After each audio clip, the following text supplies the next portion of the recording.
Hello friends, welcome to home food zone. இன்றைக்கி இந்த வீடியோவில் ஒரு நல்ல ஈஸியான ஸ்நாக்ஸ் ரெசிபி, அதுவும் நல்லா டிஃப்ரெண்ட்டாகவும் இருக்கும். வீட்டில் இருக்கிற ஒரு சில பொருட்கள் வச்சு நம்ம ரொம்ப ஈஸியாக பண்ணலாம். செய்கிறதுக்கு ஒரு பேனில் அரை கப் அளவுக்கு சர்க்கரை சேர்த்துக்கோங்க. லோ ஃப்ளேமில் வச்சுக்கோங்க. சர்க்கரை நல்லா கரைஞ்சி உருகி வரணும். தண்ணி எதுவுமே சேர்க்க வேண்டாம். நீங்கள் ட்ரையாக இதை அப்படியே கேரமலைஸ் பண்ணி எடுத்துக்கோங்க. இந்த மாதிரி கொஞ்சம் கொஞ்சமாக நல்லா மெல்ட் ஆகி வர ஆரம்பிக்கும். கைவிடாமல் நல்லா கலந்துகிட்டே இருங்க. இந்த அளவுக்கு நல்லா கரைஞ்சி வரணும். இந்த சமயத்தில் நம்ம இது கூட ஒரு மீடியம் சைஸ் வாழைப்பழம், நீங்கள் எந்த பழம் வேணாலும் எடுக்கலாம். நான் பச்சை வாழைப்பழம் எடுத்திருந்தேன். இது கட் பண்ணி இதில் சேர்த்துக்கலாம். இது நல்லா கலந்து விட்டுக்கோங்க. வாழைப்பழம் இந்த சிரப்புலையே நல்லா வேகணும். அந்த சமயத்திலேயே கரண்டி வச்சு நல்லா இதை மசிச்சு விட்டுக்கோங்க. நல்லா இந்த அளவுக்கு பேஸ்ட்டாக மசிச்சிருக்கணும். இப்போ இது கூட ஒரு கப் அளவுக்கு வறுக்காத ரவை சேர்த்துக்கோங்க. இது கைவிடாமல் நல்லா கலந்து விட்டுட்டே இருங்க. ரவை இந்த சிரப்போடு சேர்ந்து நல்லா கெட்டிப்பட்டு வரும். இப்போ பார்த்தீங்கன்னா தெரியும், நல்லா எல்லா பக்கமும் படுற மாதிரி இந்த மாதிரி கலந்து விட்டுக்கோங்க. இந்த அளவுக்கு நல்லா கெட்டியாகி வந்ததும் இப்போ இது கூட ஒரு கப் நம்ம ரவை எடுத்துருக்கோம். அதுக்கு 3/4 கப் அளவுக்கு நல்ல சூடான தண்ணி சேர்த்துக்கோங்க. நல்லா கொதிக்க வச்சு சேர்த்துக்கோங்க. இதை இப்போ நல்லா கலந்து விட்டுக்கலாம்.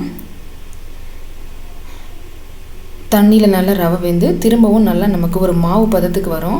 அது வரைக்கும் நம்ம வேக வச்சு எடுக்கணும்.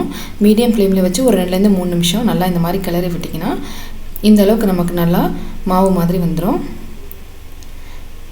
கொஞ்சம் கூட ஈரப்பதமே இருக்கக்கூடாது. நல்லா இந்த அளவுக்கு கெட்டியாகி வரணும். அது வரைக்கும் நம்ம கலந்து எடுத்துக்கலாம். இப்போ ஸ்டவ் ஆஃப் பண்ணிவிட்டு இதை நல்லா ஆற வச்சிடலாம். இது நல்லா ஆறினதும் இது ஒரு பிளேட்டுக்கு மாற்றிக்கோங்க. இப்போ இது கூட அரை கப் அளவுக்கு துருவன தேங்காய் சேர்த்துக்கோங்க. இது சேர்த்துட்டு நல்லா கலந்து விட்டுக்கலாம். நல்லா இந்த மாவில் தேங்காய் எல்லா பக்கமும் போய் படுற மாதிரி நல்லா பிசைஞ்சு கலந்து எடுத்துக்கோங்க. நல்லா இந்தளவுக்கு இந்த மாவு பிசைஞ்சு எடுத்துகிட்டு கடைசி அதில் ஒரு அரை டீஸ்பூன் அளவு ஏலக்காய் தூள் சேர்த்துட்டு கலந்து விட்டுக்கோங்க. இப்போ இது ஒன்றா சேர்த்து இந்த மாதிரி மாவு மாதிரி பிசைஞ்சு எடுத்துக்கலாம்.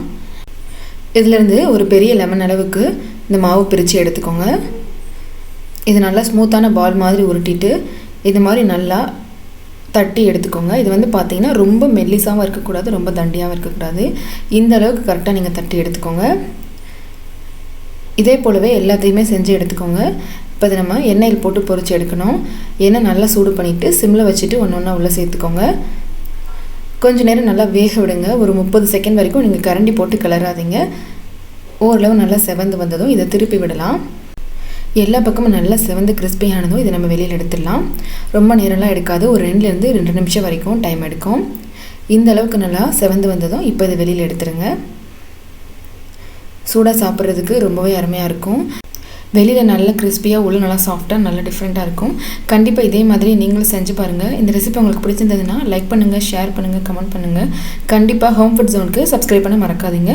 இதே போல் இன்னும் நல்ல ரெசிபியோட நாளைக்கு உங்களை மீட் பண்ணுறேன். அது வரைக்கும் பாய்.